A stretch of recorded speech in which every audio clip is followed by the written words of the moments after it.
How you doing, everyone? My name is Sanjeev Advani. I'm here to bring you real estate, property management, and construction news in an easy to digest format that's going to help you invest over the long term.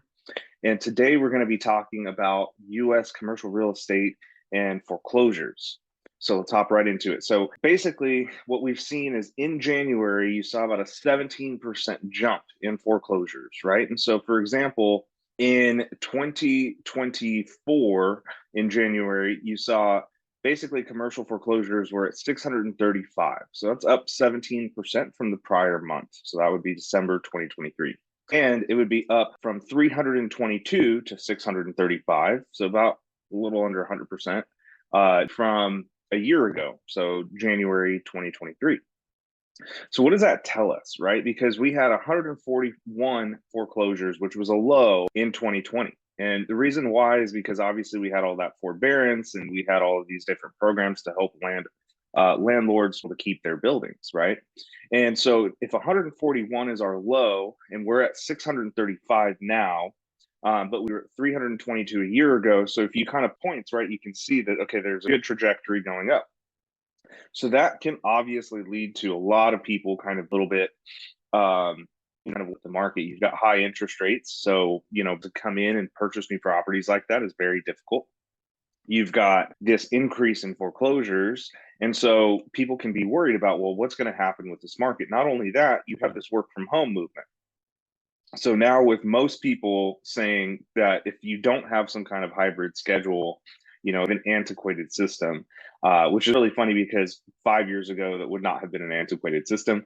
But you don't have some kind of hybrid schedule, that's an antiquated system, meaning that the companies now can move to smaller footprints as far as real estate is concerned, which means that all of that inventory is going to either sit vacant or people are going to have to come back to work.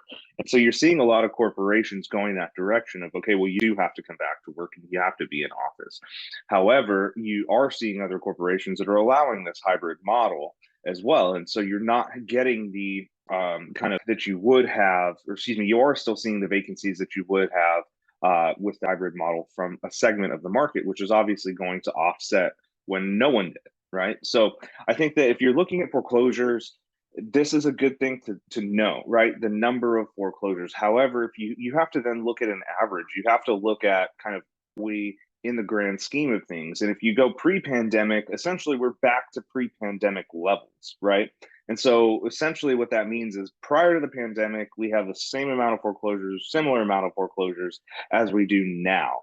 And that market was historically pretty stable. And so essentially, then why would we look at this market any different? The only big difference that we're seeing between that market and this market now is the interest rates. The interest rates there were a lot lower than they are here, which is going to allow for more demand to push prices up and to be able to get owners out without needing to go into foreclosure, which means that you are going to still see a segment of the market here have to go into foreclosure because rates are there and they can't sell the properties for what they sell the properties for to not be foreclosed on. So that all plays into how do we invest, right? And so if we look at how do we invest in this, well, really it's just we're looking at this trend to see where is this going. And if we have a trend that is saying, okay, well, there are more foreclosures and more foreclosures and more foreclosures, then obviously we want to start stockpiling our cash. So that way, when prices come back down to a place that we want to purchase, or we're able to get a good deal, right? Then we want to be able to deploy that cash to be able to say, okay, this is a good deal, let's move forward. Now, even if that good deal is at a high interest rate, it's my belief that it's good to move forward on that property because if that property is at a high interest rate and it still works, right, as far as whatever your investment thesis is, then what you need to be able to do is you need to be able to say, okay, I'm going to get into this property, not a great investment today, but it works for my investment thesis. And if I believe that interest rates are going to drop over the long term, which, look at the chart, essentially there's an inflection point where there's a break-even point at about 5.5% to 6%, right? And so my thought is that, okay, well, above 5.5% and 6%, we'll kind of to the mean. And that basically means that, okay, we're to drop our interest rates over the long term. Therefore, I can refinance and make this a better deal. Not only including that, I can look at the income and the ability, especially in commercial real estate, to automatically increase that income through a lease agreement. And so if I have, increases, 10% increases over periods of time, then that's going to offset the inflation Then you also have the interest rates coming down, which is going to decrease my expenses.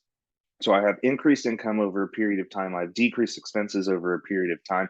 The only difference is I'm not doing it today, right? And that's a big thing with a lot of investors is they want it today. But you aren't always going to get it today, and especially in real estate. Real estate is historically a long-term market, a long-term investment market. And so that's a way to be looking at it. Now, obviously, everything I say isn't right. And if you do have other ideas, please put those down in the comments. Thank you for watching. Hit that subscribe button, and we'll see you on the next one. Thank you.